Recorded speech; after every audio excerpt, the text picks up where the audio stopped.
So you have to trust that the dots will somehow connect in your future. You have to trust in something, your gut, destiny, life, karma, whatever. Because believing that the dots will connect down the road will give you the confidence to follow your heart, even when it leads you off the well-worn path. And that will make all the difference. Hey y'all, welcome to another episode of Connecting the Dots, where we connect you with inspiring leaders from all over the world.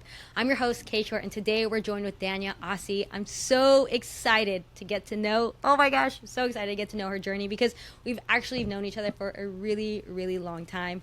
We're really just going to jump into it, but I will just give you a little snippet right now because, of course, as you all know, I love to talk about the beginning of our journeys and how we came to be, but just to give you a little tidbit, she used to work for Gary Vee. So for those of you who know this guy out on the internet who's been talking about, marketing and podcasting and is always ahead of the curve when it comes to day trading attention, that is the person that they got the chance to work for. But now they have their own 7-figure agency as they're moving around the corner on that bend, and they are currently rebranding to MicMoguls. So I'm so excited to bring Danyah onto the show and getting to know her journey. Danyah, go ahead and say hi to the folks. Hello. How's it going? It's going so well. I'm so excited that you're here. You were saying that, you typically work on the back end, so it's always nice to have folks who do so much hard work on the back end to come to the front end also.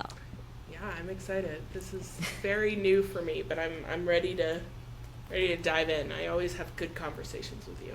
Yes, I love that. So just to give y'all a background on how we met, my goodness, it's been at least a decade now. We went to Northern Arizona University in Flagstaff, Arizona. I have an affinity to let everybody know that it snows in Arizona. It's just one of my goals in life to let y'all know that it's possible. But more specifically, we met during an experience called College Town. And so our good friend Brielle, was it Brielle who brought you in? No, I think I came in with Joey because he was working with a lot of the jacks, and a lot of my sorority sisters ended up going. So that's how I got sucked in. And so College Town was just a really great experience. I would say it was more of a social justice camp in Prescott, Arizona, and we just talked about a lot of important things. And I think when I look back to that experience, it's interesting, of course, like being like full-grown adults now and all of the things that are happening in the world. But I just felt like that was such a monumental time and what's the word? Shaping. I was like, what's that word? Shape-shifting. I was like, well, to some extent. But shaping like who we were as young adults and young leaders. And so I'm just so excited to get to know Danyah, and y'all know just kind of that foundation of where we met and where our hearts are at. So, Danyah, I'm so excited to get to know more of your journey. We first learned off camera that we were both only children. And that she recently got a puppy. You'll see him running around behind us if you're watching the video. What is their name, by the way? His name is Rutro. That is like cute. Scooby-Doo. Oh, I love that. I love he goes that. by Ro for short, but yes, he's sure definitely living up to his name. I love that. Eventually it's just going to be Ro or something like that too. Yeah, something. We'll see. I feel like when you get an animal, they always have like 15 different names. Yeah, you're the parent. You can name as many things as you want, right? Exactly. I love that. So Danyah, tell us more about your background. Is it Arizona where we were born and raised, and like how did you find your way? Bring me to, where you're at in Arizona and what it was like. Yeah, I was born in Iowa. I lived in Iowa for 10 years. Moved to Arizona. My formative years were in Arizona. I went to 5 high schools in 4 years. I was always a vagabond. So then my senior year, my mom took a job working as the head of a dude ranch in Texas. So I went from a school that had 1,500 people in my senior class alone to a school that had 300 people K through 12. And I was the first new person since like 7th grade. It was crazy. A very, very, very small town in San Antonio, Texas, like right outside. And so I have always been very fascinated with people's stories because it was just like so the opposite of what I had ever experienced. Yeah. It was like rural Texas, very red, very country, very like just people that I had nothing in common with, and I landed, and it was one of the most fun years of my life. I had so much fun making friends and interacting with people and learning about people. And then I decided to go back to school in Arizona and went to Flagstaff. Very like kind of a hippie town. It was a lot of fun. And then my senior year, I tell this story, it's kind of funny. I went there being set and determined that I was going to be an environmental engineer, because I think mostly because I liked what that sounded like when you said it at a dinner party. I had no concept of what it actually meant. And I walked into a chemistry class. My first week in school, I was doing like a engineering chemistry level basic. Walked in, sat through this 90-minute class, and I didn't understand a single word. I was like, I don't know what I'm doing here. This is not built for me. So I went to the guidance counselor, and I was like, I don't want to be a fine arts major. I had an art background. This was like such a side tangent, sorry. But she was like, what about interior design? And I was like, okay. And I got a degree in interior design. Had no interest, or, I mean, I loved it. It was a lot of fun. I loved drawing. Enjoyed it, but like, I was never going to be an interior designer.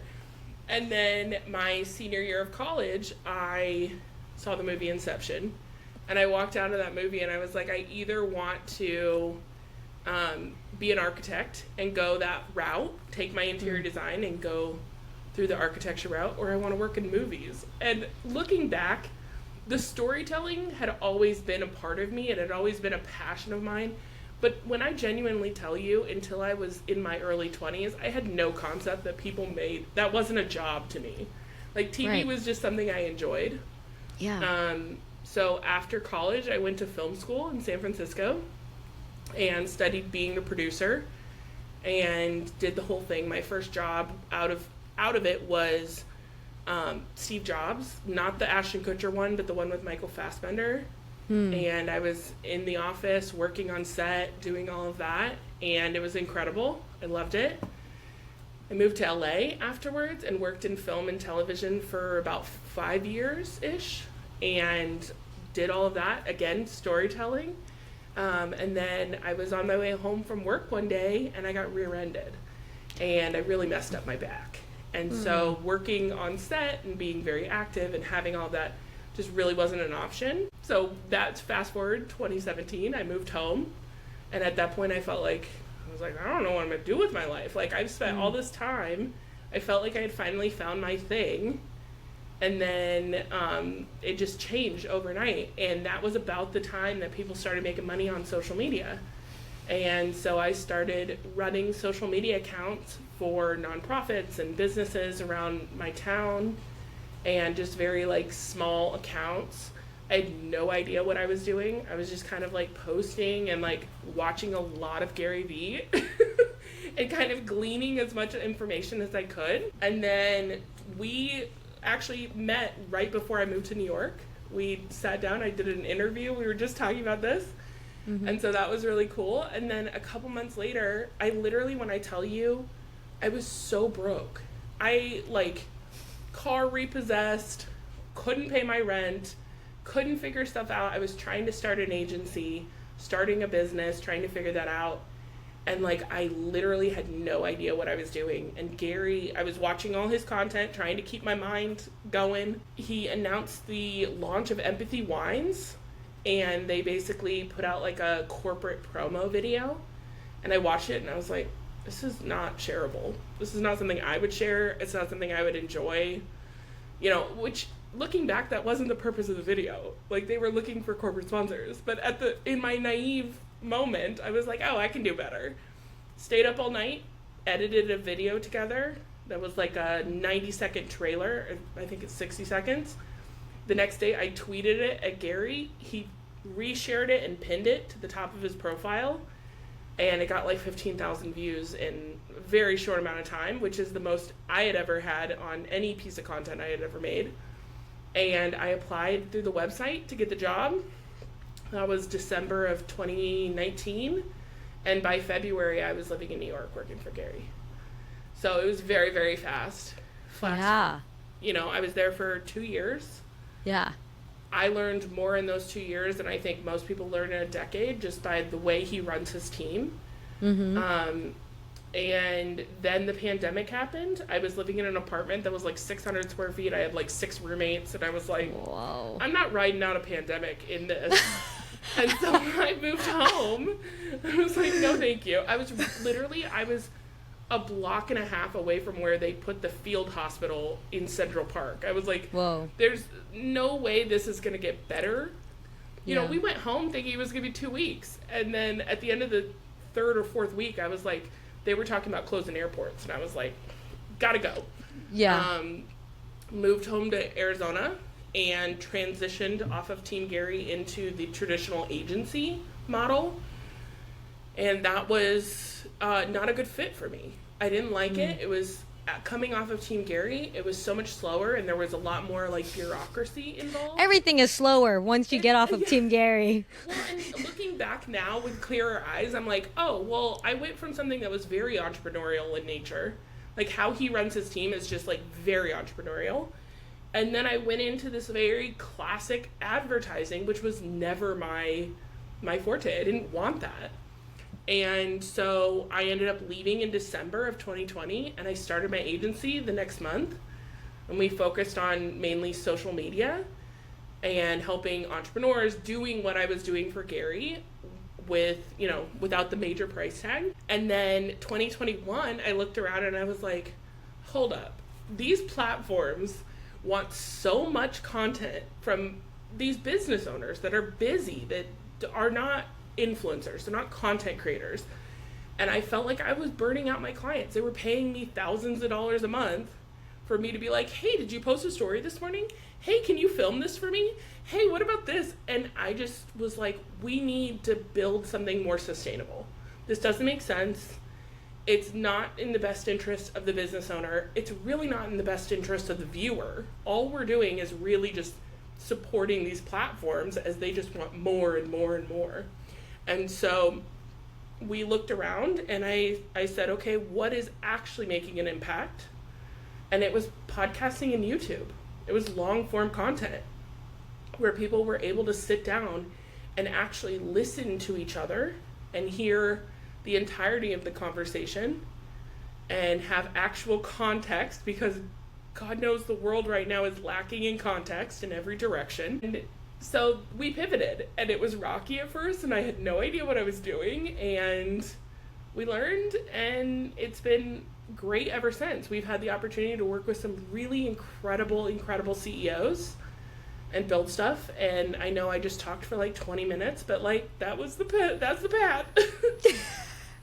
All right, the y'all. The older I get, the longer the story gets, which makes sense. But yes. All right, y'all. If you wanted the Cliff Notes version, you can now end the video here. But you want the long version, the extended version, the K-short version, because I got a lot of dots to connect now. So thank you so much for all of that.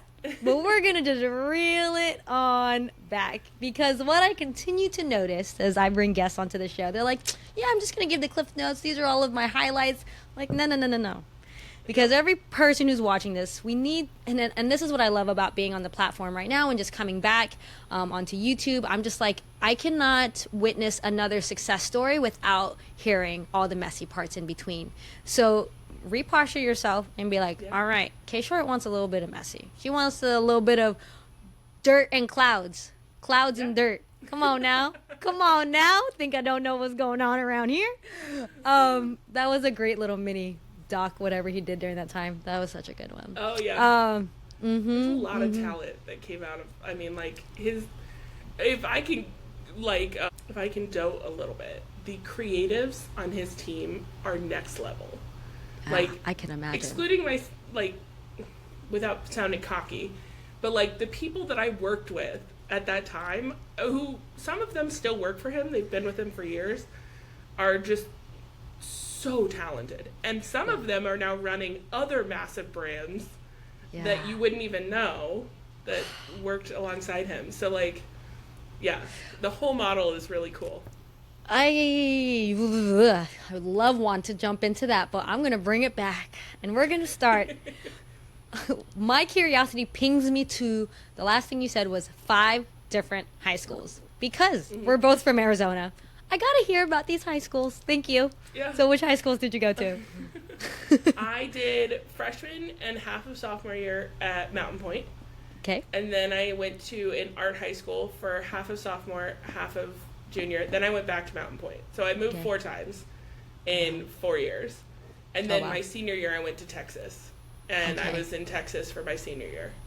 Oh my gosh. So, and mom was just like trying to figure things out, and you were just like, I just got to go where I got to go. That's crazy. Single parent, like, they always talk about, like, the parents that invest in experiences end up with kids that are very experience focused. And I mean, like, I had a mom that, I think about it now, she was my age. She had a 10-year-old. Stop it. And she moved across the country alone. Like, you know, so it was always, I look at people that were raised in one house with one, like, very deep roots and stability. And that is just like, it's like a zoo animal to me. I have no context of what that is like. I'm like, you know, it's fascinating to me. I'm like, wait, so you had the same bedroom your whole time? Yeah. Like, you lived in the same house, the same state? That wasn't my life. Yeah. So moving around was not a big deal to me. It was like, let's go again. Tell me more about this. And I'm wanting us to connect as only children. I'm wanting to take some life notes and be like, compare and contrast. I'm curious because you're on the back end of capturing stories. I'm on the front end of capturing stories. So I'm like, is this an only child thing? Is it something, or is it something else, right? Is it any other personality? We were the center of attention. Yeah, of course. I'm like, no. What about everyone else's? So yeah, I'm just curious on that front. Like, now looking back on it, like, what do you think was being nurtured during that time when it comes to interacting with other people and the work that you do now? I would say that how I really ended up in storytelling as a whole was growing up. I look back as an adult and I'm like, I'm really grateful for the way I grew up. But like, as a little kid, my mom was always an entrepreneur. She owned her own companies and her own businesses. So she worked a lot. She worked like a lot. And so I was raised mainly when in my younger years by my great-grandparents who were, you know, Depression era German farmers. My grandfather was in the military, like very, very tactile, silent generation. So like at the age of like 6 or 7, I was learning about stories about my grandmother living on a farm where they didn't have electricity or running water. And then the other part of me that really kind of raised me was television. I grew up watching so much television, like as an only child. You don't have anyone else to play with. So it was like, I just watched so much television, and that was really my first love, was like storytelling within television. And I am the worst to watch TV now because I've watched so much TV that I'm like, oh, that's the bad guy. This is the storytelling. Like, it's awful. But it was something that I truly, truly loved and I connected to. And I just never, I think had I put it together that was a real job, I probably would have gone to film school first and we wouldn't be having this conversation. But yeah, I just loved it so much. I loved the storytelling. And then moving around so much, I think there's something really powerful in being pulled in your formative years, being pulled out of what you assume is normal and regular, and being dropped into environments that you don't understand. So I went from Iowa, where I had, you know, my family is all Muslim, so we grew up in a very, you know, tight-knit community of Arabs that had immigrated there in the early 1900s, like a very, very tight-knit community. And had I grown up there, everyone would have known my last name and all of these things. And we moved to Phoenix, where we had relatively no family, no friends. I was a nobody, and that was great because I was able to live without having that judgment or stigma or any focus on me. And then I moved to Texas, which was like a whole nother thing. So it's like, I think growing up, really being able to be dropped into those environments with people that maybe didn't agree with me, didn't understand me, and realizing at the end of the day, like, we had a lot more in common than I thought. Yeah. I think the ability for me to be able to look at and realize that even if you don't agree with someone, what they have to say is usually, like, valuable. They either teach you something you don't want, or they teach you something that you maybe never knew you wanted. Yeah, that's so fast. This is why I'm like, I love this. I could do this forever. I can't believe there's even more correlation. My mom is also, I mean, she's self-employed, right? I'm learning language now that we're older. I'm like, oh, I thought she was an entrepreneur, or tried to be, right? Like, just what it means to be also an immigrant woman. But like, man, they just work hard. So I think it's crazy. For some reason, the guests that I get to bring on the show, ironically, they have the moms. Like, every person is like, they have the moms that are like, that have that entrepreneurial spirit. I'm just like, what's this pattern that's going on? You know, which I think is so fascinating. And then also the correlation of the TV raising us and finding ourselves in this space now, you know. So it sounds like you were more into, would you say, TV and film, right? I'm assuming once, you know, as you gave us the cliff notes, you started doing that. Yeah. But for me now, my heart has always been like, how can I be the next Carson Daly? You know? I love that. You know, because that was my choice, and I find it interesting. I was like, I was there, 3 p.m., TRL, let's go, you know? So, and then Pokemon afterwards. But like, that's just, it's, so if we can continue to move forward with that posture as we're moving through your journey into the details of it, like how connecting it to the work that you're doing now, because I think that's what's really fascinating about what I love about the folks I've been getting to know is like, it's been ruminating in us, you know, as young vessels. And so to see it coming, you know, through later on in life, I'm like, oh, this is so cool. So, okay, you get to NAU. Funny. Yeah. That's why I was very confused. It's been really hard to kind of peg your story. That's why I'm like, so happy to be here, because I had a lot of clarifying questions in the past. I was very chaotic young adult. But you know, like, we had College Town and things of that sort. And then I just remember when you went to film school, I was like, wait, what? I was like, I did not see you in the communications building at all. So that's why I was like, I never saw you. I just saw you. What building was interior design? I'm just curious. Like it was like the library, kind of like that weird building right next to over by the theater. Yes. It was like kind of in those rooms. It was a very small program. Okay. And like, go ahead. No, you're good. You're good. No, and it's funny because my very first major, like I started going to school when I was 15 to college, again, college was interior design, and so that's why I'm just like, what is this? What is happening? Small world. Low key, I feel like, pandemic wise, that's when interior designers were like popping off, and I was like, maybe. And as you can tell by my blank wall behind I was so like, curious. That's what I was like, are you sure? I am a hardcore minimalist. Like, I don't know. But I loved it because I love drawing. I've always been someone that enjoys drawing. But yeah, I did my capstone on set design, and that's how I kind of like moved it over. Cool. Because I was like, I already know I don't want to do this forever. Yeah.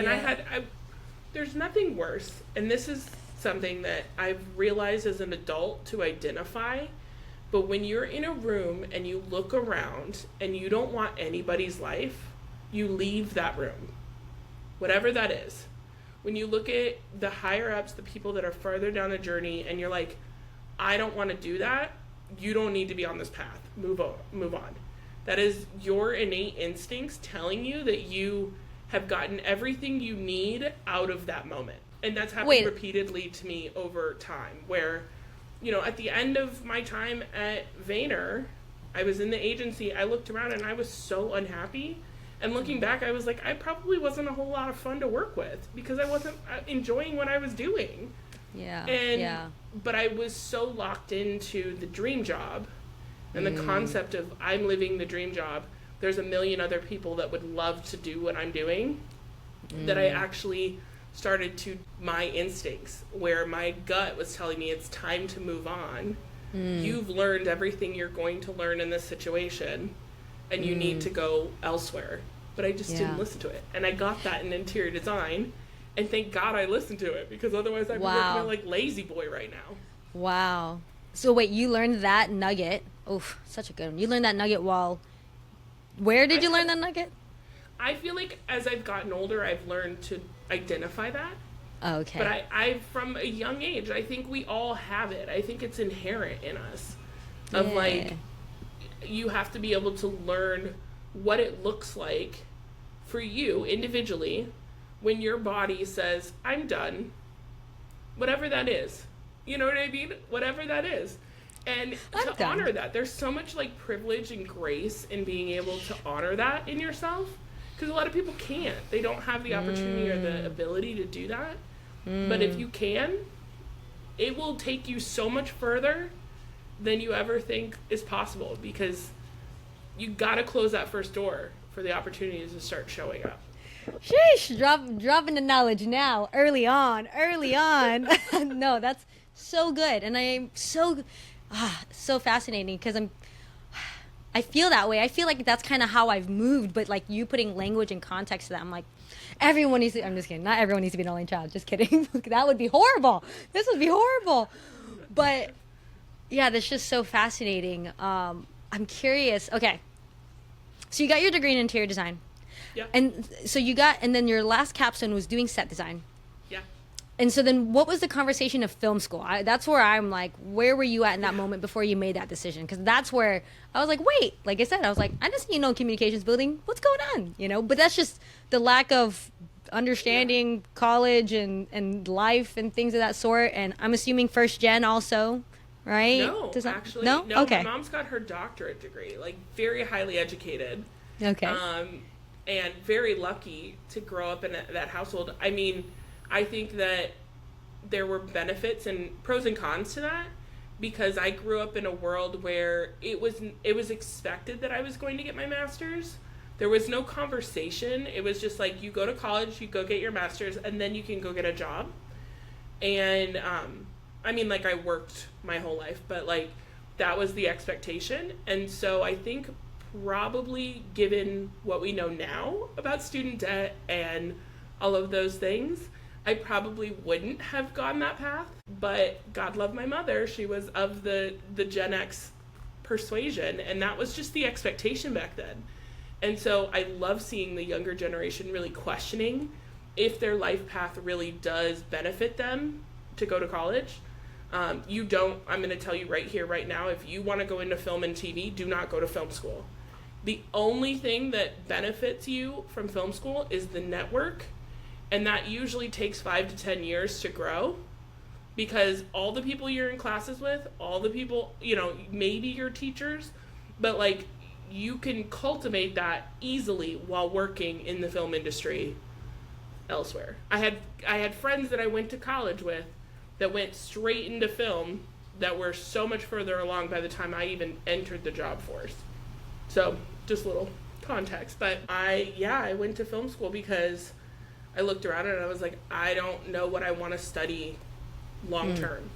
And so the expectation was I was going to get my master's, period. So where was I going?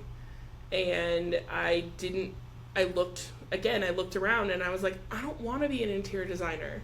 I don't want to do this career path. None of these like jobs, when you're a senior, you get all these people coming talking about different opportunities for work, and I was like, I don't want to work for any of these people. This sounds boring. And in the meantime, I had a like catastrophic living with friends situation that just like absolutely fell apart. And I was in an apartment. I was the odd kid out. And so I joined the TV station to start getting out of the house more. I didn't want to go home. And this was like a great opportunity for me to just like have fun. And I loved it. And that's really those two things of being like, I don't want to do this long term and I'm really enjoying this, led me down the path to apply to film school. I love that. So just pure curiosity, exactly what you're saying. It's like, you don't need to do that. What are you learning during that time? What is it? I don't know. I think this is just coming from my curiosity. It's like, what y'all learning up there? Because again, like, I got my degree in communication studies, and so the narrative that I've told myself was like, darn it, it was supposed to be communications, mass communication, but I was really enjoying public speaking and nonverbal communication, so I was like, I'm just gonna stay here. But like in hindsight, I'm like, oh, maybe my gateway advisor didn't advise. You know what I mean? So yeah. Right. Your state school advisor that had like 12 of them to a 16,000 student population didn't know us well enough to be able to dictate our futures. Yeah. So Shocking. I'm like, what do you all learn in this? So for someone who did take that path for a little bit, what was going on? Yeah, I mean, so I went into it thinking I was going to do set design and production design, which is basically creating the costumes and the world that is film and television. We don't think about that, but like every single decision that's on camera is there for a reason. And there's people dictating that color palette and those textures and all of that. And you see that with like the Baz Luhrmanns of the world that are very like audacious, but every single one is out there. And then I realized, oh no, I'm like way too bossy for that. So I went into production. I really liked the budgets and the business and the analytics and understanding why certain films were funded and others weren't. And I mean, we learned everything. The entire business behind the film industry was what we really studied. And then, you know, I was able to transit that straight into the film industry and working in the office and doing all of that kind of stuff. Okay, you got to give me just kind of the back end of all of that, you know, because I think, and let's think about young people, right, and figuring it out. And there's a traditional path, but I think there's a lot of young people might be taking the creator path, but there's that tension, right? And I think that's the tension that us as a generation, particularly millennials, where we hold the what was and what is and what's coming. And so I'm just kind of curious of your thought process of someone who kind of went a traditional route to some extent, going in a little bit later. I just kind of want to give us context as to like the foundations of the film industry and like your thoughts on the creative industry and how they just blend together. It's such a different industry now. Like when I entered the film industry, I would have told you go to LA or you go to a major film hub. Atlanta, at the time Wilmington, that's not really a thing anymore. Now it's New Mexico. Like it's very much changed. And you print out your resume and you drive around town, and when you see a film truck, you hand whoever the production coordinator is your resume and say, if you need help, here's my resume. I scooped cow shit on film sets. Like, I did anything, but I also worked pretty consistently. I was very lucky. A lot of it was serendipity. I moved home to Sedona, Arizona, and just happened that there was a film show for the Food Network coming through town because I lived off of Route 66. And that was my first, like, real job post San Francisco. Because, like, Steve Jobs filmed in San Francisco. Steve Jobs filmed in San Francisco. Then I moved to Arizona. There was, like, no industry there. And so I got lucky that there was just so happened to be a job. But you have to be willing to do literally whatever they ask you to do. And I did that. And so I worked some awful jobs. Like, I worked a job that was a Christmas parade in LA that was like public access. I worked 18 hours and I got paid like $300.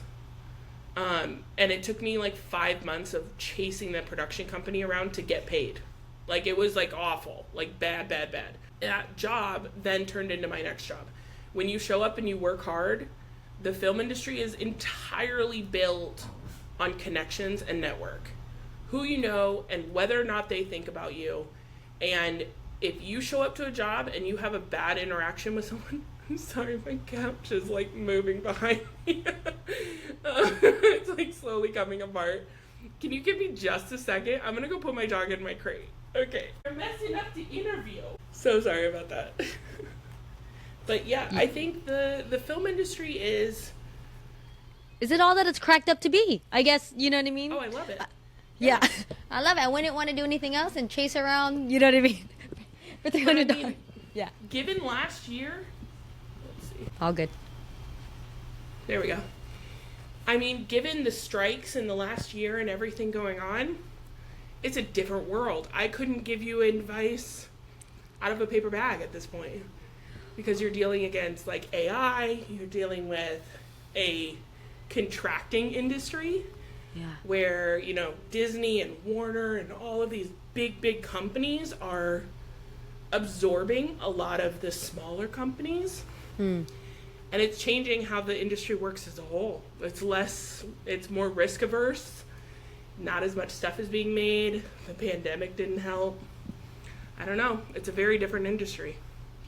We have so much to talk about probably beyond all this, but I was like, I can stay here and stay fascinated all day and kind of just dissect all of it, but I'm not going to at this very moment. Instead, we're going to fast forward to that moment when we met again in Tucson. Again, I remember when you hit me up and we were talking, you were just left film school, I'm assuming, and, just getting into your YouTube channel. And so then somehow we pressed record, you know? So what was going on in Tucson for us? How funny is that? Like, it was an early iteration of my podcast. So it was me trying to figure out, I've always been fascinated about people that, in a world that tells us you can't make money from your creativity, which again has changed drastically with social media. But it used to be a narrative. You're never going to make a living as a fine artist. You're never going to make a living as a videographer. Like, these are things we were raised being told.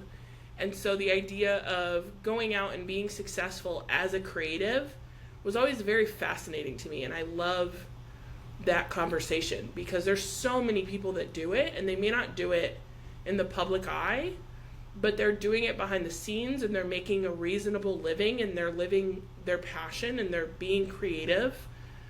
And so many of us think the only opportunity, especially the younger generation now, they think the only way to be creative and to pay your bills is to be a YouTuber or an influencer.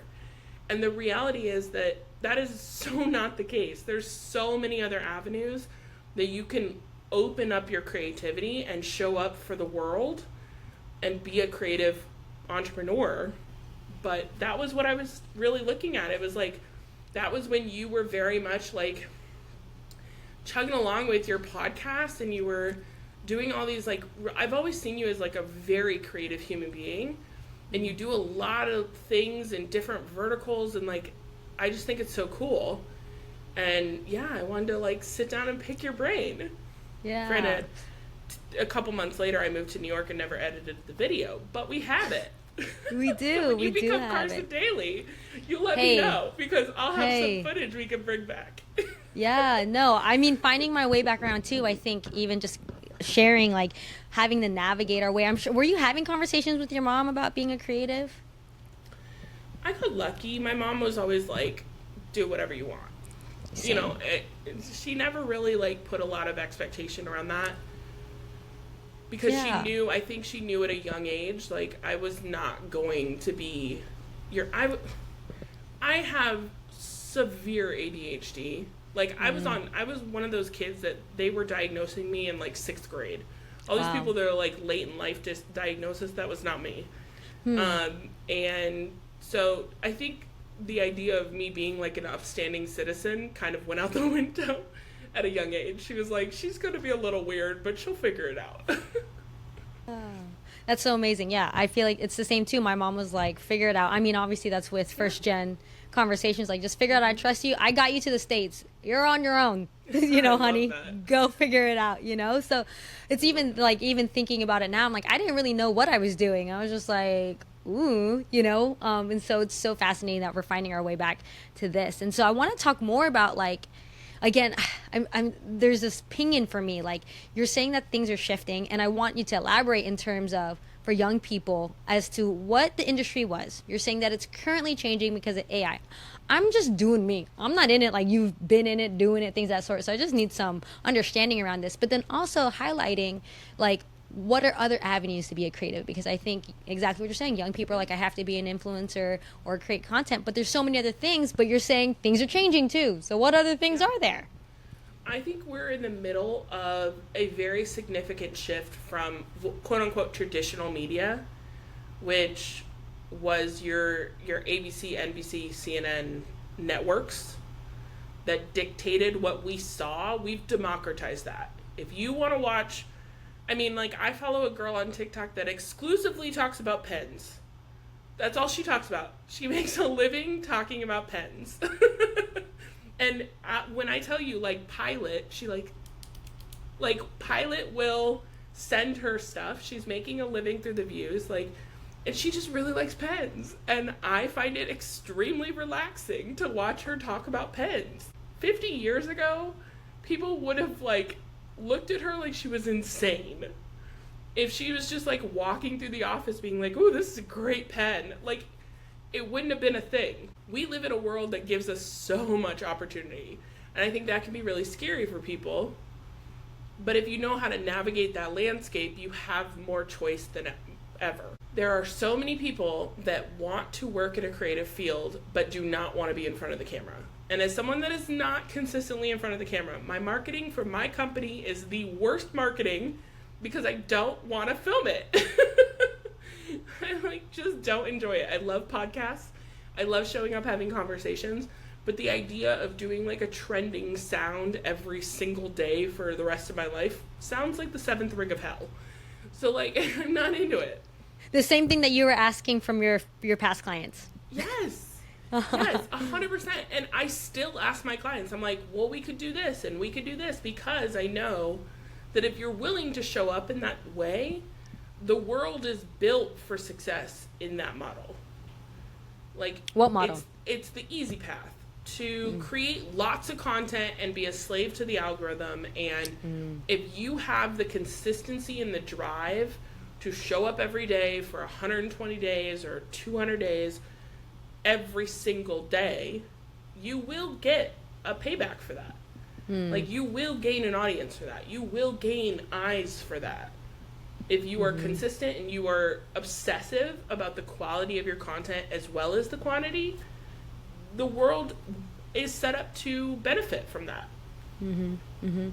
For me, I don't have the energy and the drive for that. I'm not, I've noticed, and I had a friend that said this to me one time, that creativity is like a washcloth.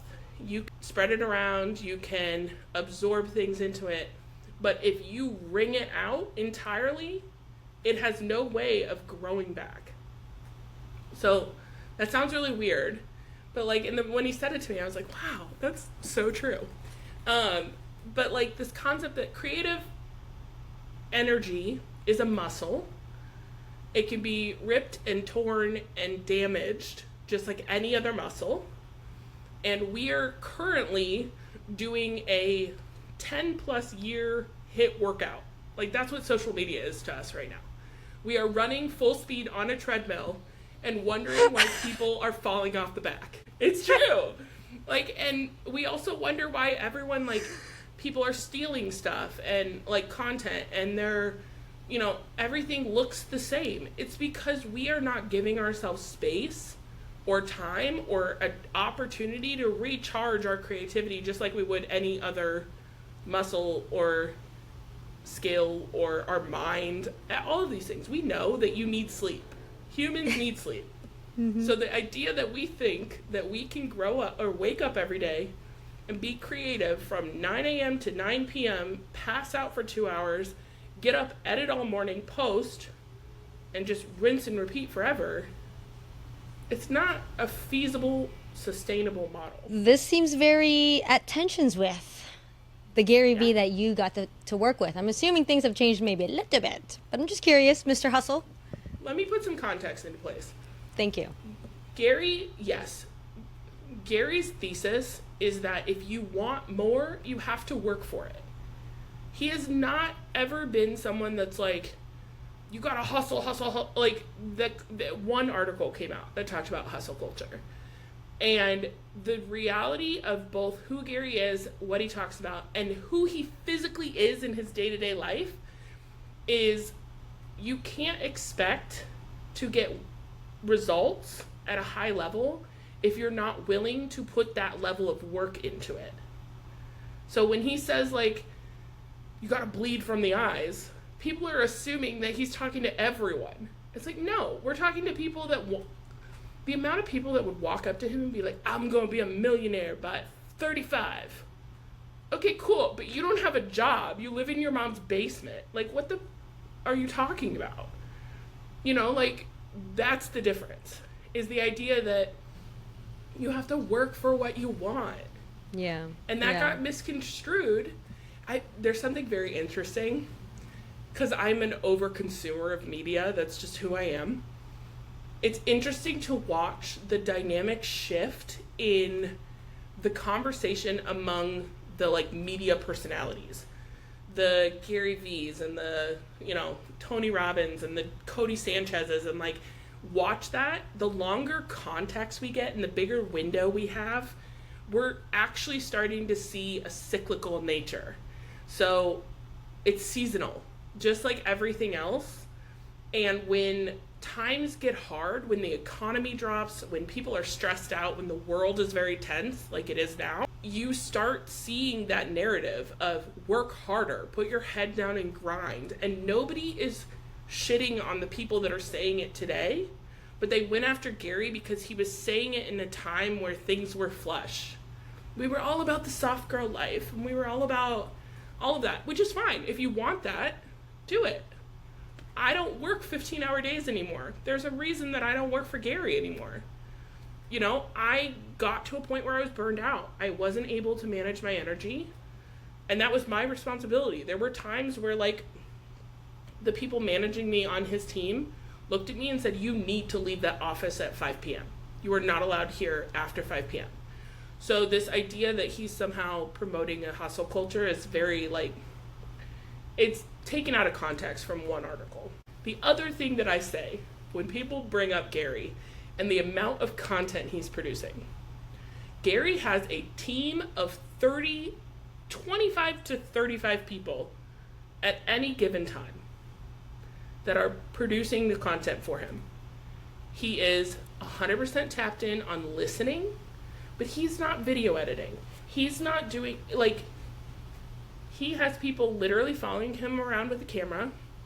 He has creatives walking into his office saying, this just happened on TikTok, what's your opinion?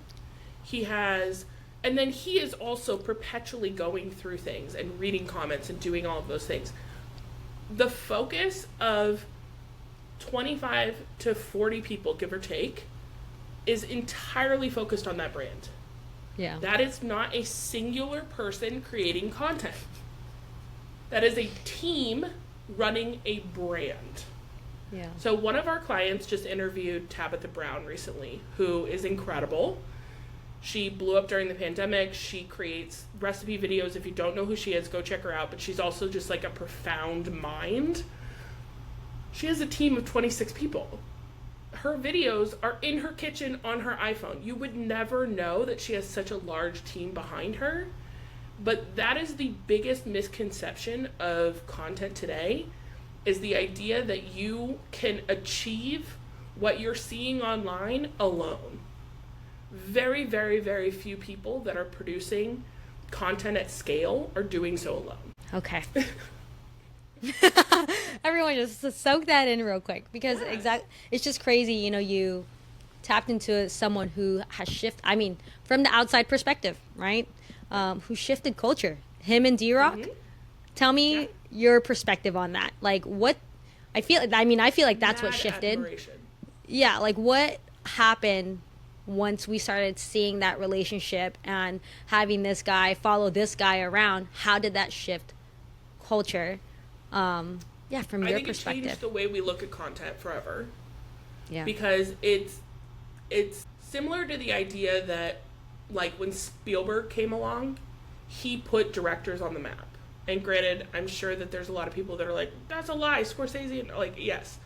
But when directors came, or Kubrick or Hitchcock, like, these directors made the role of being a director, they brought it out of the shadows. And there were little kids running around wanting to be Alfred Hitchcock when they grew up. Prior to that wasn't really a thing. It was like movie stars. And so I think the dynamic between Gary and D-Rock, which is one of the most wholesome relationships that I've ever experienced, like, they really are just genuinely good people, changed the media landscape the same way that would change. You know, and I don't think people really give credit to how hard D-Rock worked. I mean, in the very beginning, there were only like 2 or 3 people. He was doing all of it.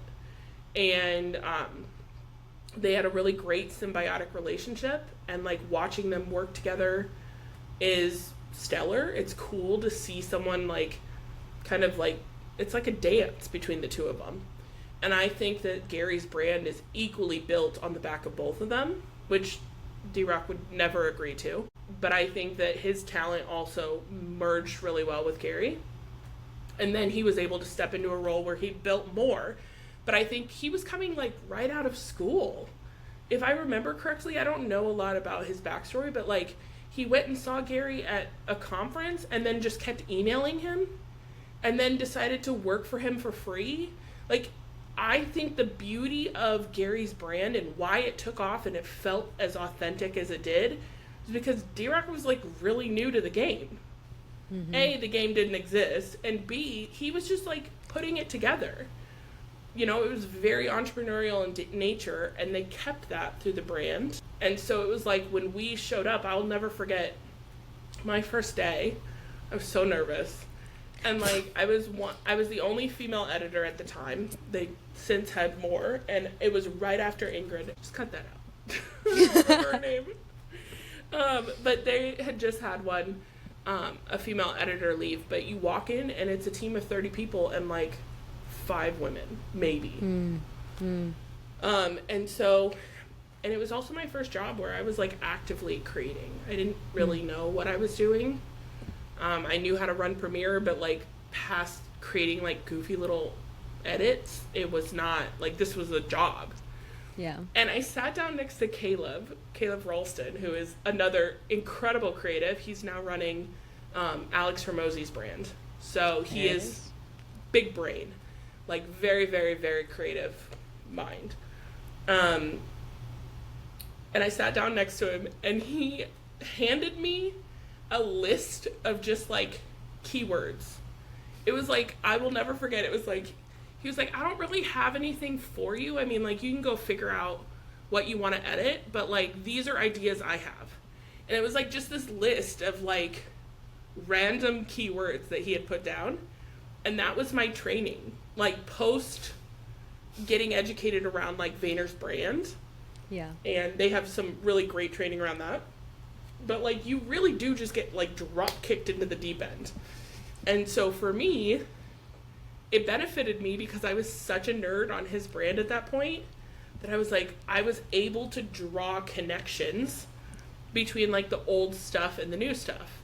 And so I just started creating like side by sides or old reference videos or going back through old footage and being like, this is what he said then, this is what he said now. Like there was one point where he talked about, trying to think of like a reference point, but just Gary's been creating content since 2011. So there was such a huge amount of content that weird little reference points that he would be right on like a decade before it was cool. And that's where I started. And that may not have been how other people dove in, but I just had to figure it out as I go. Yeah. And then I sat down with a video, and I, again, really didn't know much about what I was doing. And I finished my first video, and I was so proud of it. And I will never forget the experience. I don't remember what the video was about or anything, but I remember D-Rock coming around and like looking at all the stuff. And he sat down, and watching him edit was very similar to sitting down to watch like a concert pianist.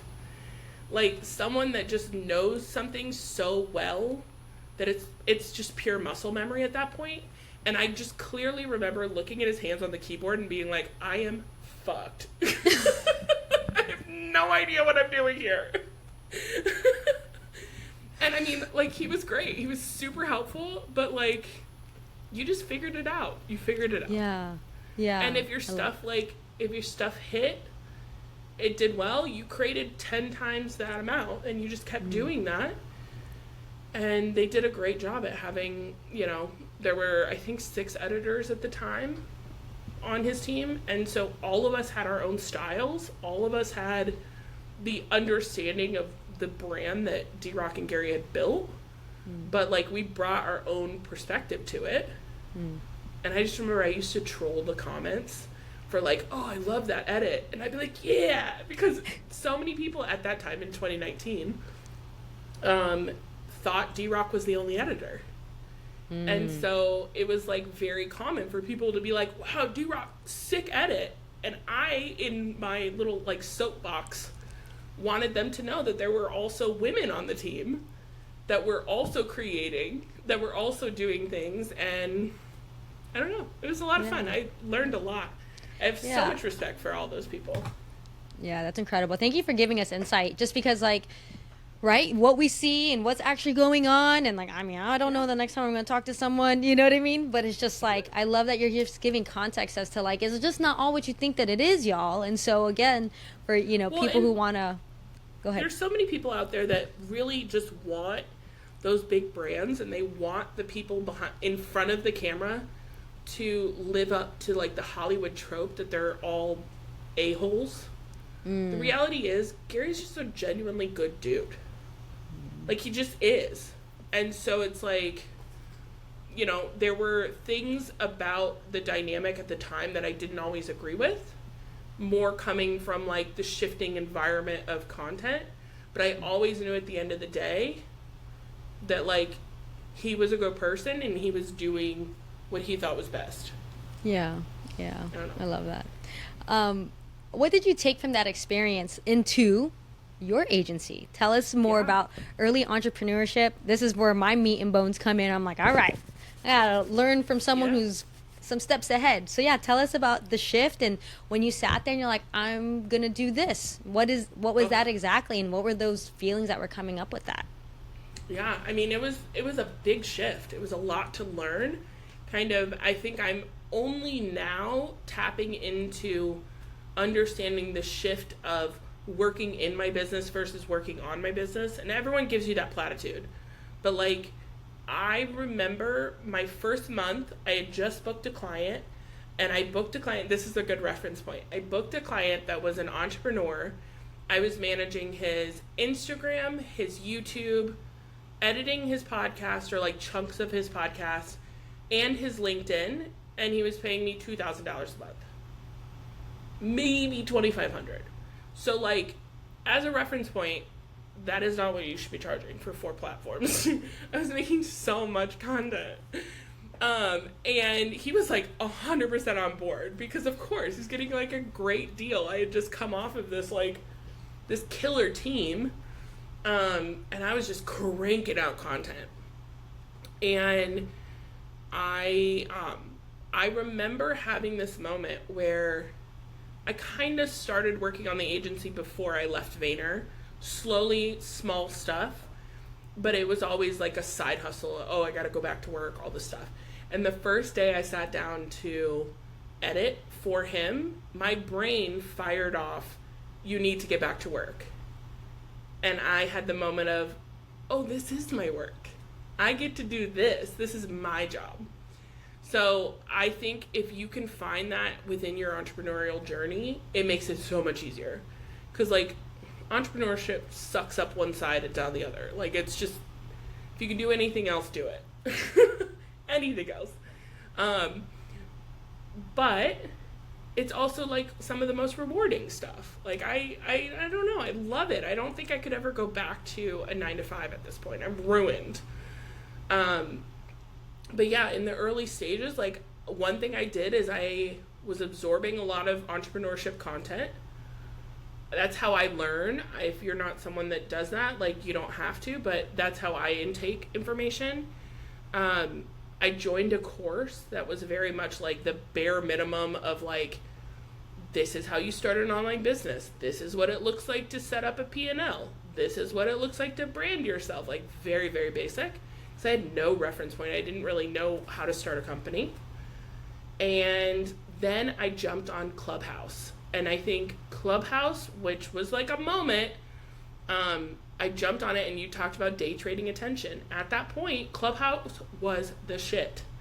And I spent hours, days on Clubhouse, just constantly asking to be put up on stage, talking about my business, talking about what I did, you know, and I was leveraging the fact that I was working for Gary, or I had worked recently for Gary, because when you hear that, people are like, oh, yeah. And I leveraged that, and it got me in rooms, and I started talking about both what I believed in when it came to content, but also like what I was trying to build. I fully believe that you should not have to have a 6-figure retainer to be able to show up as a brand. I think that storytelling is at the core of everything. Like, these are values that I had at the beginning, and so I was sharing that, and I had like 6 clients at the end of a month. And so I went from literally nothing to making 5 figures a month very, very quickly. Now, I don't recommend that to anyone because the backlash on that hurt. Because I didn't know how to run a business. I had no idea what I was doing. But, I mean, it's possible. It does happen. And it was like, Shonda Rhimes shares this story that she talks about the idea that when you're writing a TV show and you're writing every week, that you're laying the track as the train is speeding towards you. And that is 100% what early entrepreneurship feels like.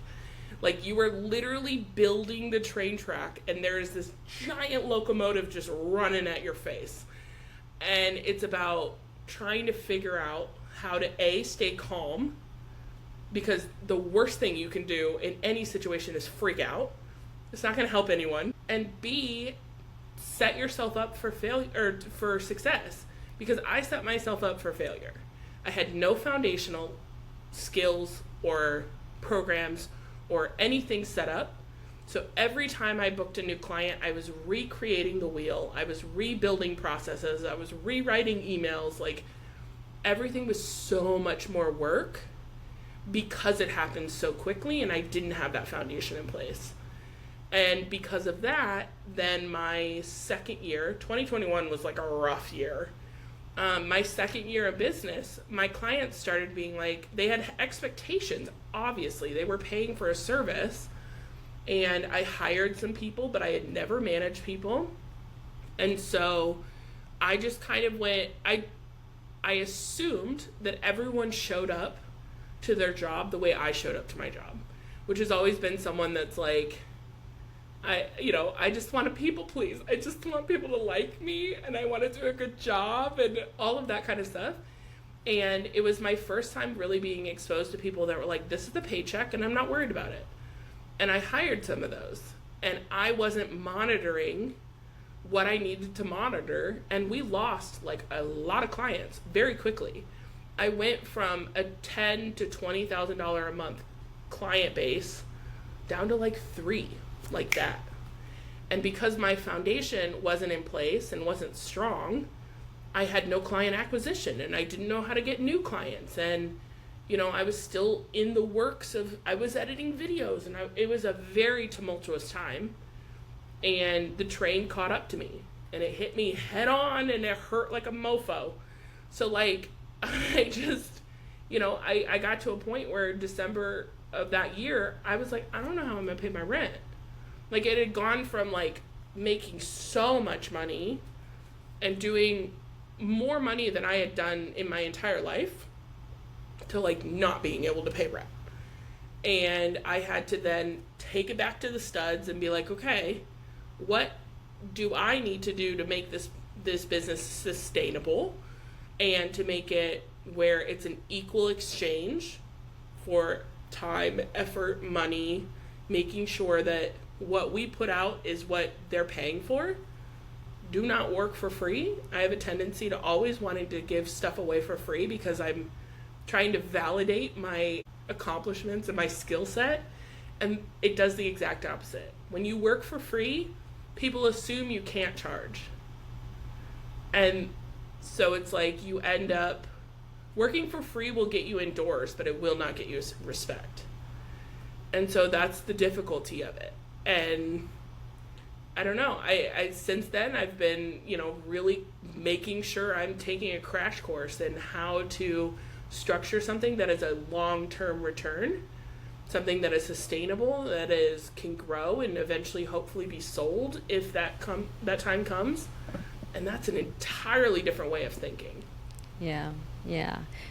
So please tell us more about how you went from Aossey Creative to MicMoguls. Like, what's your thought process now? Tell us about who you're serving. I'm curious about who you're serving, especially in the landscape of the world that we were talking about. And again, I just absolutely love that you, again, in just the times of being alive where we're at, especially, we're similar in a sense. We've consumed so much media as young people. It's the thing that really raised us. I love that you went down film and television. Me, I went down music.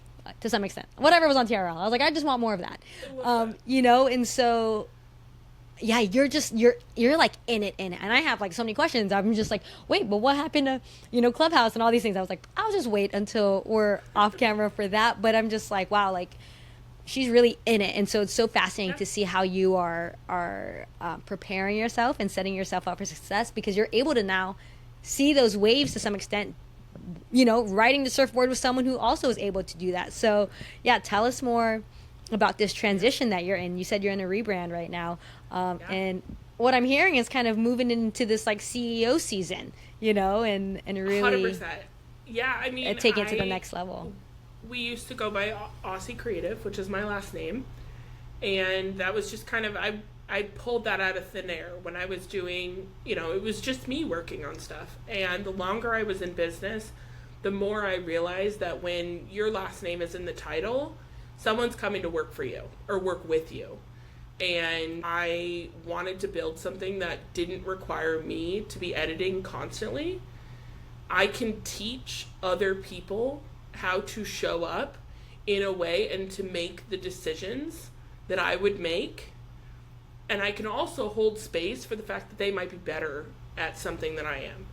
And so for me, it's been a learning lesson, and stepping into that kind of CEO guide role and being like, I need to be able to create a brand, create value, and create values that I can then educate to my team and walk them through the process so that the final project or final product has my fingerprints on it, but does not require my blood, sweat, and tears. It's hard. It's hard. It's not something that, coming from a creative background, it's not something that I am naturally, I'm like a, don't worry, I'll do it for you kind of thing. And that is the kiss of death when you are running a company, because you physically are constrained by the amount of hours in a day. And believe me, I have tried to work 25 hours in a day and it just doesn't work. And so it's like, at a certain point, if you're genuinely looking to build something, you have to work with other people.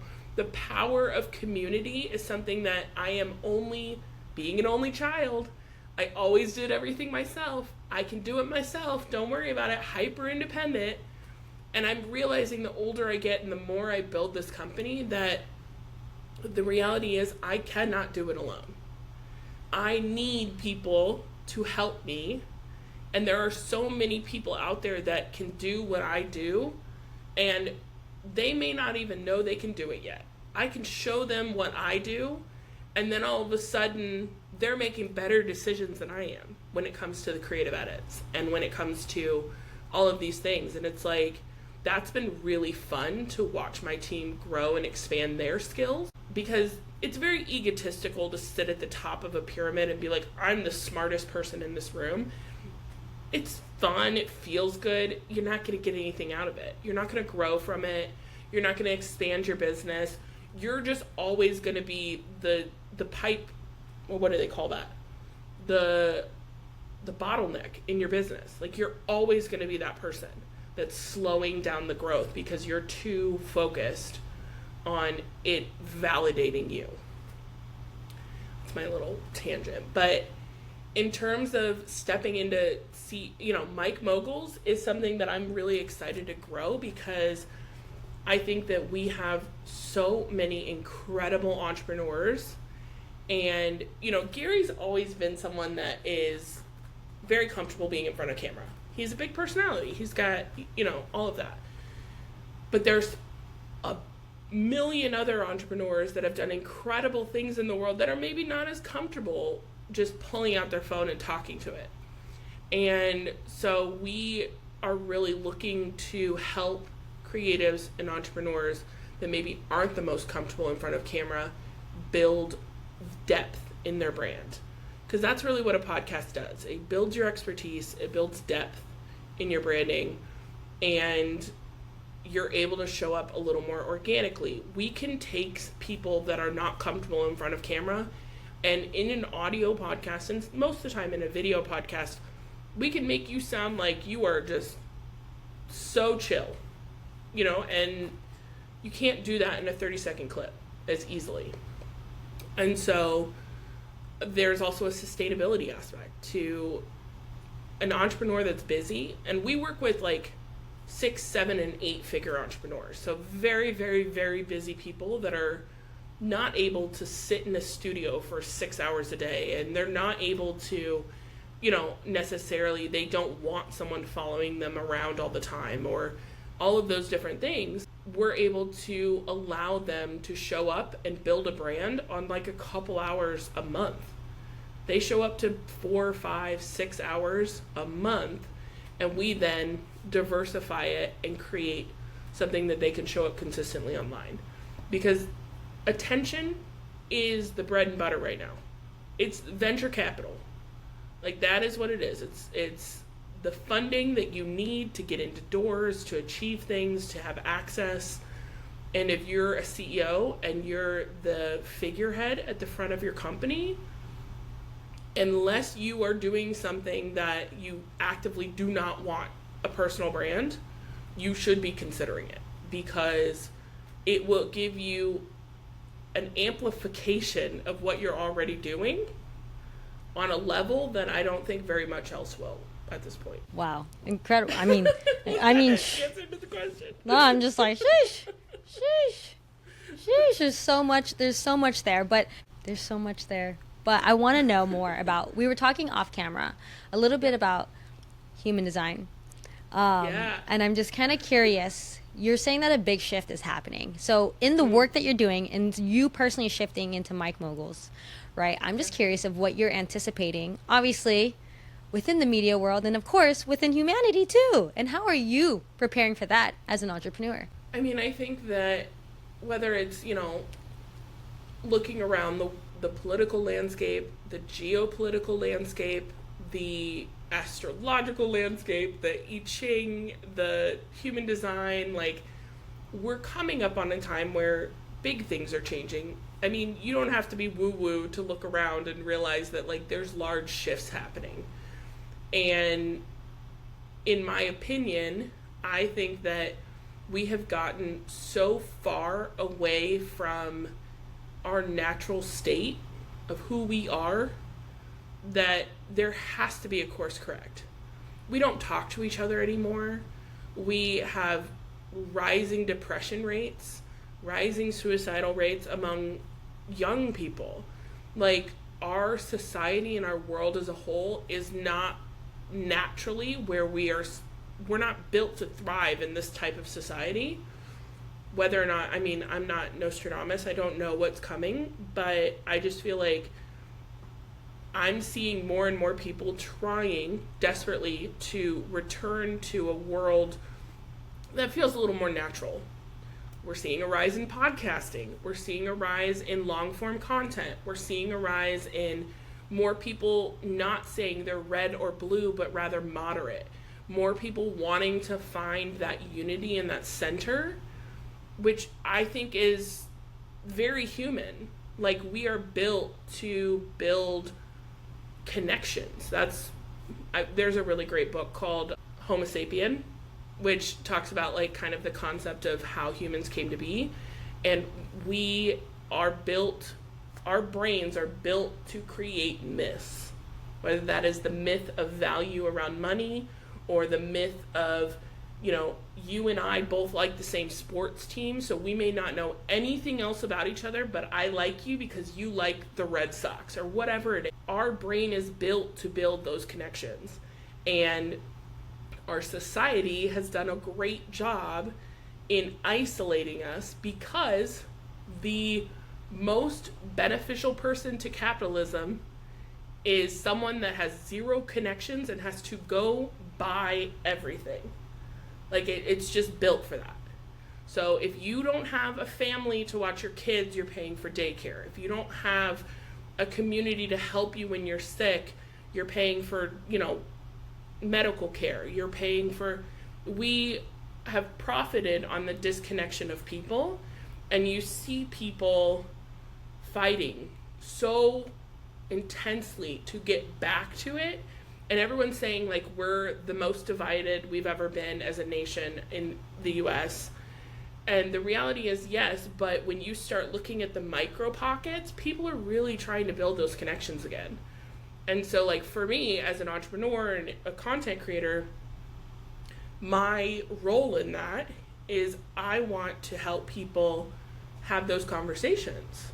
When you think about, like, podcasting is the most, like, visceral thing we can do, like the most tapped in thing we do, because this is a very weird reference, but there's a line in Vampire Diaries that has always, like, I know it's really random, but there's this guy that's supposedly like thousands of years old, and he picks up a book and he looks at the book and he says, before books, people had memories.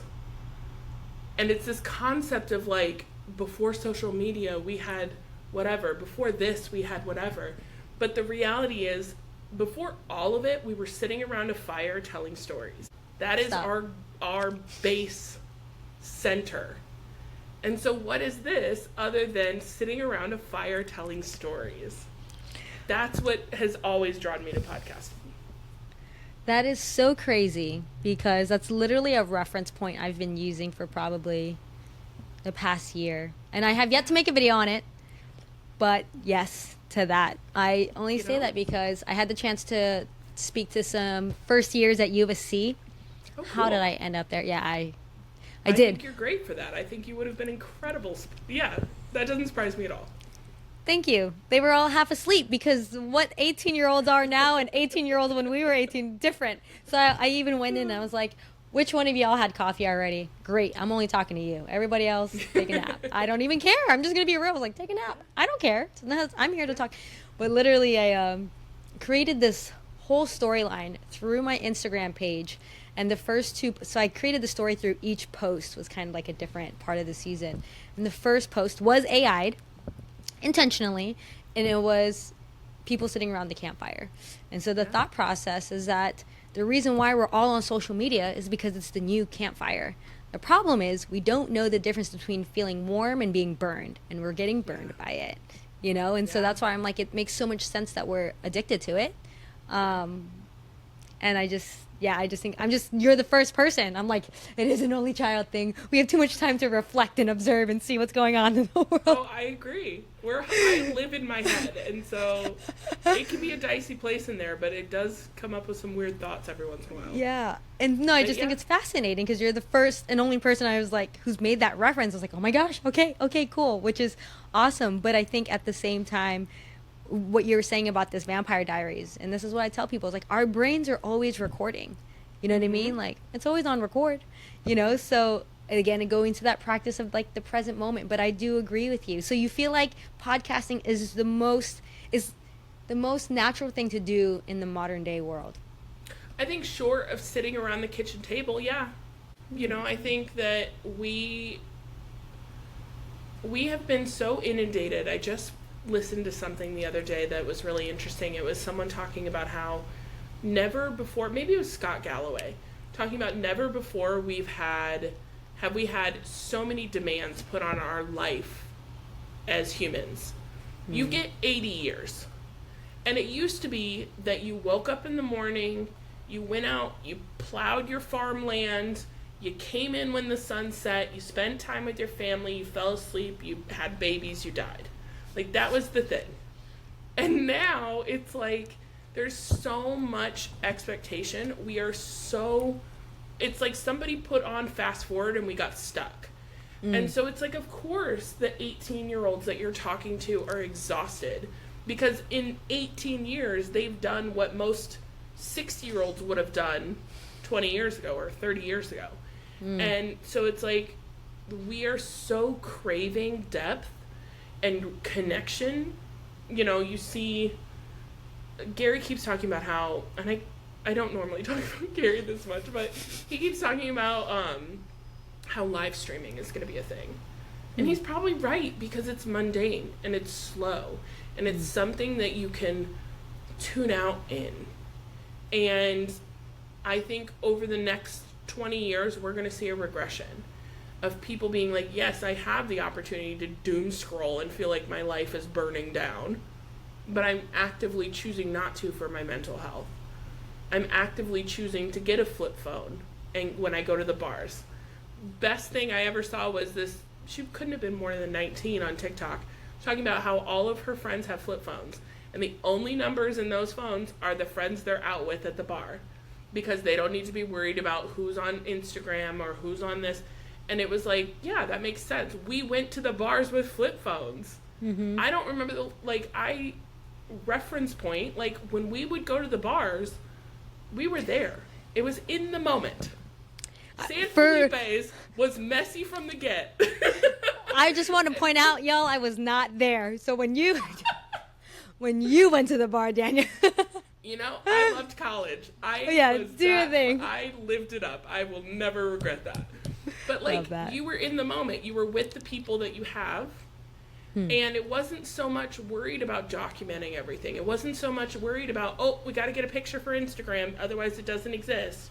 Or, oh no, my ex is we were able to live one life. And I feel like now with everything, we're living multiple lives all the time. Of course we're exhausted and burned out and sick and unhealthy and all of these things. It's like, you can't do that. So I think that content creation wise and humanity wise, hopefully, I'm hoping for this, that we will get back to center. We'll go back to, my grandparents were married for 65 years. My grandmother was a raging Republican. My grandfather was a union worker, blue Yankee Democrat. They loved each other desperately, and I don't think you could see that today. I don't think it's something that we have gotten so off kilter that we can't see past whatever the hot button issue is right now. And I think we're going to get back to middle, where things are a little slower, hopefully. Let me ask you this, because this is my last question before I go into the last two questions of entrepreneurship, because I was like, man, I should have known better. Should have known better that Danyah and I was not. But it's good though, right? That's the best part about this, is that there's history about this, there's background about this, and it's like, oh, this is where we're at. And I love hearing the perspective, and the observations, because I'm just like, oh, so fascinating. But my question for you is, from your observation and from also your craving, what kind of content are you craving to see in an internet landscape? I have been watching, I always used to tell my clients, I'm like, do not record, you are not Joe Rogan. He's been recording since 2006. You don't need a 3-hour podcast. And until you know how to manage a 3-hour podcast, it's going to do nothing but hurt you. Joe Rogan has 20 years of experience in sitting across from someone and maintaining a dialogue for 3 hours. I would not have taken this call with anyone but you, because I know you can talk for 3 hours. I know that we will have a good conversation for 3 hours. Anyone else, I would have been like, so can we make this like a 45-minute thing? Genuinely. And so I think most people default to what's already been successful. But I always push back on that. I always said shorter and concise is better. I'm not necessarily doing that anymore. I'm saying if you want to talk 3 hours and the content is valuable, there is somebody somewhere that is going to sit there for 3 hours and listen to it.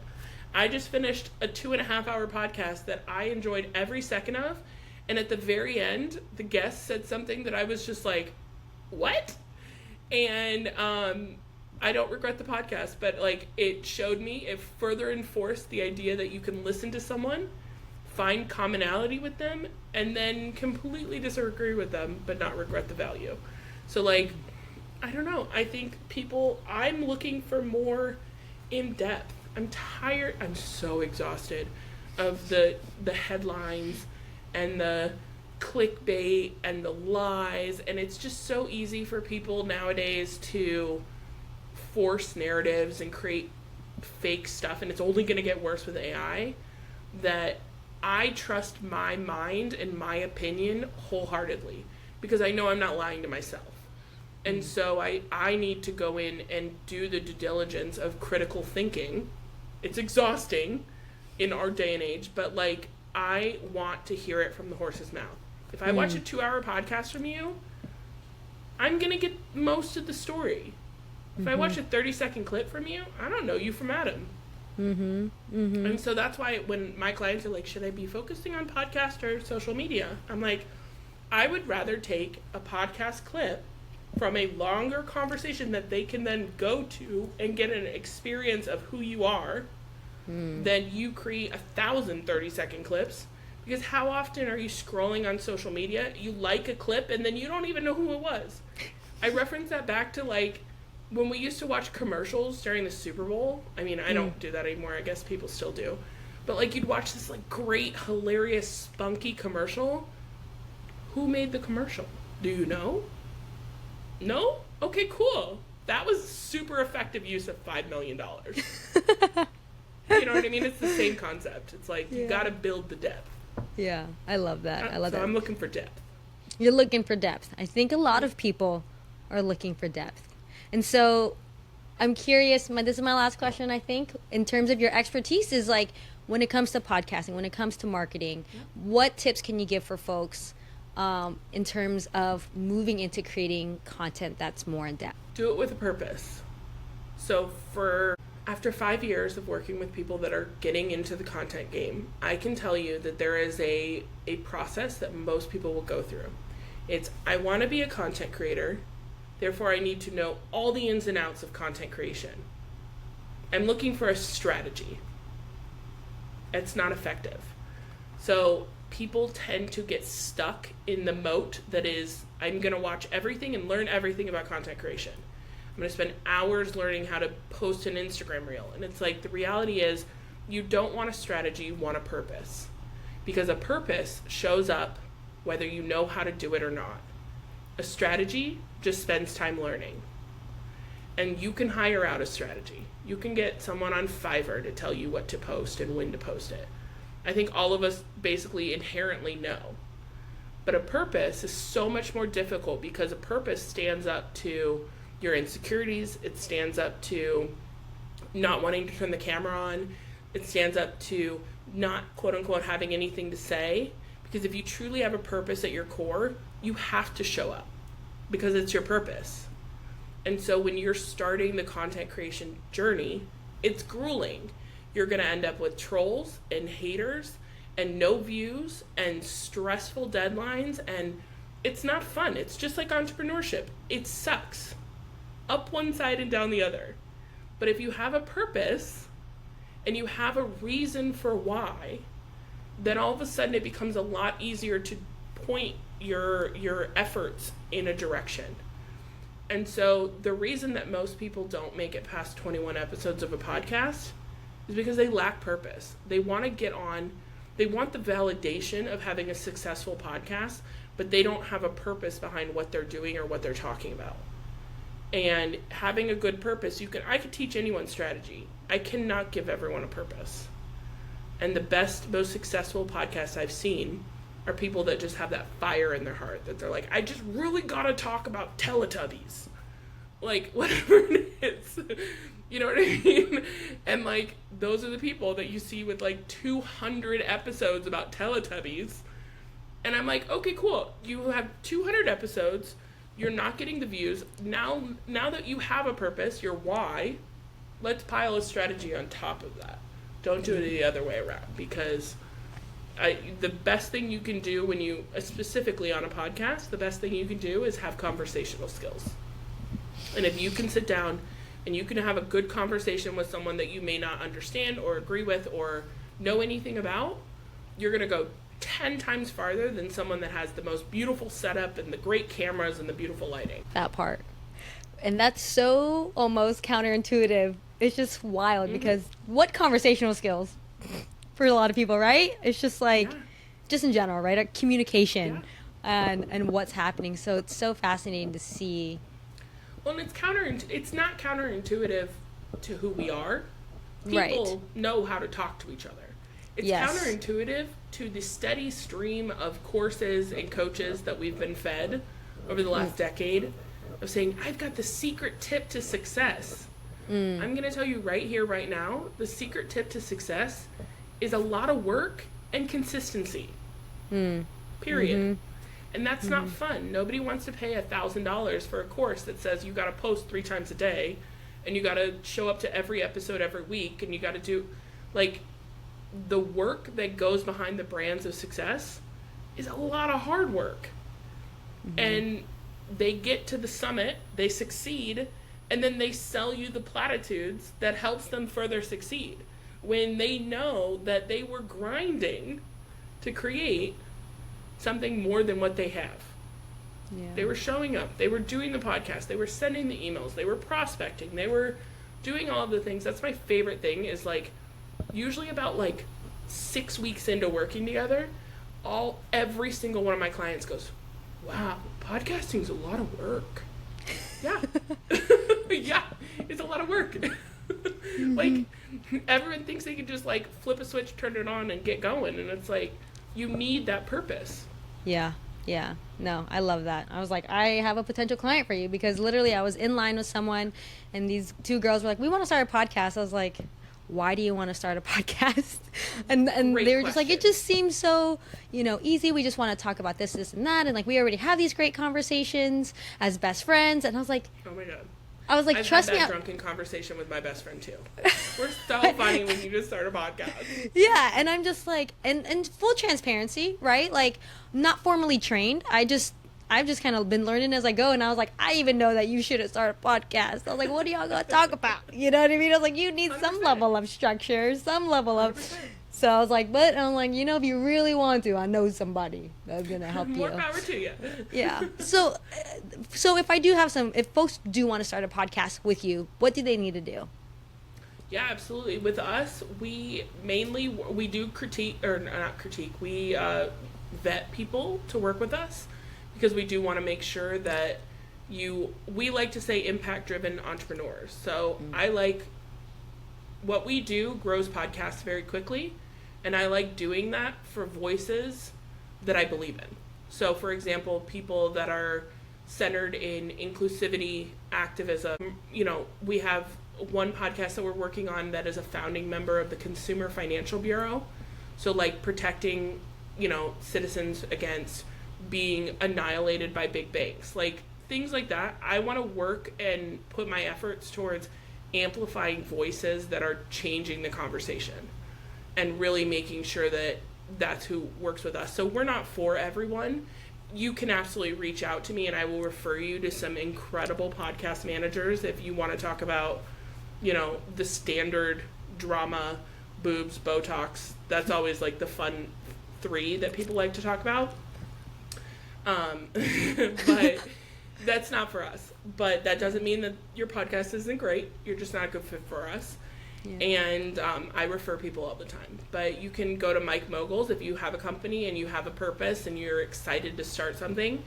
It's just MicMoguls, MicMoguls.com. And you can fill out the application to work with us, and we'll hop on a call, chat through your ideas, and see what we can do there. Thanks. Danyah, my last 2 questions is, what is your definition of an entrepreneur? Ooh, that's changed a lot. I think an entrepreneur is somebody, I heard this the other day. You will love this podcast. I'm going to send it to you. It's Ali Abdul. Thank you for giving me a podcast to actually listen to. Thank you for a recommendation. Appreciate incredible. It's Deep Dive with Ali Abdul. I love his podcast. But, and this one entrepreneur, and I cannot remember the guy's name, but he's a serial entrepreneur, and he talked about how entrepreneurship is about solving the problem, and owning a business is about owning a business. So you can be a business owner without being an entrepreneur. An entrepreneur looks at, and he used this great reference of, Porsche may be really good at creating a part of the car, but most people don't need like a transmission by itself. So all of these aspects to create this really great car that's built for the audience they're selling to. And it's a Bose speaker and a specific type of racing tire and all of these different things that are not necessarily what they do best, but it's what the market wants. That's the difference between an entrepreneur. A business owner is going to look at that and say, I'm a really great video editor, and I can edit videos really, really well. Okay, cool. Then you're a video editor, you're a business owner, and there's nothing wrong with that. An entrepreneur says, this particular type of dentist is having issues getting clients. So we're going to work with an ad agency and a videographer, and we're going to source everything into one to sell the result versus selling the product. And when I heard that, I was like, damn, he said it way better than I ever will. That's incredible. I'm like, put that in a clip. And what advice would you give to aspiring entrepreneurs, and more specifically for those in their early entrepreneurship journey? I would say that the best thing I did early in my journey is I wasn't an entrepreneur. So I remember being like 10 or 11 years old and wanting to start my own babysitting business. And I think the best thing I did was starting to learn under other people that had already done it. I think too many of us try and dive off the deep end too soon, when the reality is, think about all the like random little jobs that you've had, that you've gleaned information that you're now taking into your entrepreneurial journey. And like, you don't realize it when you're doing it, but later you're like, oh, I heard about this thing and I did that and it made sense. So I would say, like, if you're young and inspired to be an entrepreneur, understand that it's terrifying. It's basically being a professional gambler. And there's a lot of people out there that will never be the Gary Vees. You know, I may never be a multi-business owning successful entrepreneur. Maybe I will be, but like, I'm okay with that. You got to get good with that. You got to get good with just trying. But also, like, learn first. There's nothing wrong with getting a job in your 20s with the intention of starting a company in your 30s. I'm so grateful that I didn't start my company until I was 30.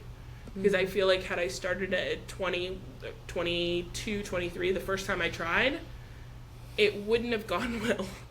I had a lot of growing and a lot of learning to do, you know? Yeah. No, thank you so much for that. You're like, I still got hit by the train, and I went, you know what I mean?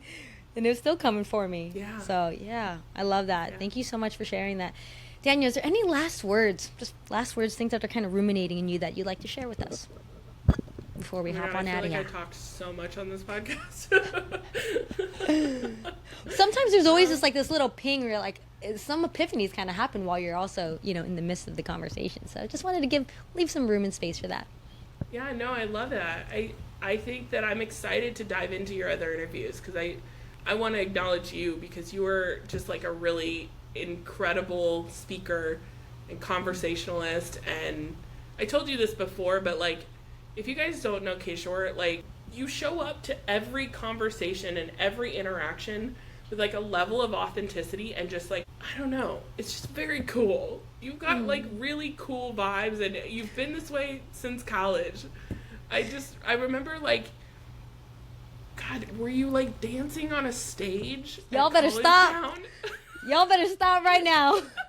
Danyah, this interview was done. Being like, God, that is a cool human being. Like, it's rare to find people that young that are like that centered in who they are. And you've always been that way. So like, I'm excited to listen to more Connecting the Dots.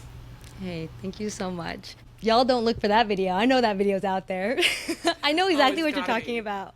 I know exactly. I actually go on my Facebook and I go onto my memories often to delete stuff because we were young and silly and the internet wasn't what it was back then. But I think we're going to end up with, this is my nugget. You ready? Yeah. I think in the next 50 years, we're going to end up with political candidates that had OnlyFans right now. I don't think anyone's going to care. I think we're so far off kilter at this point. Like, everyone's like, you were dumb. You had, like, weird stuff on the internet. Whatever. Like, I think that we're going in that direction. That is wild. I love your predictions. I don't love that you put them so far out there. I feel like we're a lot closer. I think you made a reference earlier, and you're like, yeah, like in 10 years. I was like, that's like right around the corner. And then you saying 50 years from now, I was like, that's like even closer. That's kind of the rate that we're going at. But Danyah, thank you so much. Sorry. Don't apologize. Thank you so much for being on the show. Seriously, for just like taking the time and sharing your journey. It's been so fascinating. I'm so excited to, first off, rewatch this one, but second, just like being able to reference this conversation in future to see where we're at in another decade, if we're so lucky, and just to like see what's gonna happen. But again, like your journey, your story, I was just like, what happened there? Something's not clicking. I need to connect the dots. I'm still trying to figure that out. Oh my gosh. But like exactly what you're saying, like the things that you've done and already accomplished, like just the beginning. And it's just so exciting to just like witness your journey and like what's next for you in MicMoguls. Like I'm so excited. And even more so, who you're serving, I'm just like what I thought about. I was like, there it is, college town, brought back full circle in terms of who we want to magnify. Magnify in the world. And so just want to say thank you so much for being on the show, and also just thank you for doing that work. And again, I'm on the same page with you. It's like, we need to magnify more good, y'all, because it is messy out there. So I love that, there's a similar path in that way. And so, I mean, you let me know if there's anyone that I need to be interviewing and getting to know. I was like, let me know, because we need to continue to magnify them. But yeah, y'all. So thank you so much for tuning in to Connecting the Dots. Of course, if you'd like, you can subscribe, press all of the buttons on the YouTube channel, and so you can receive more inspiring episodes. And if you'd like, leave us a review. But join us next time as we continue to connect the dots with leaders and visionaries who are making a difference in the world. So until then, keep striving for the next breakthrough and embracing your potential. All right, y'all. Talk to you later. Bye now.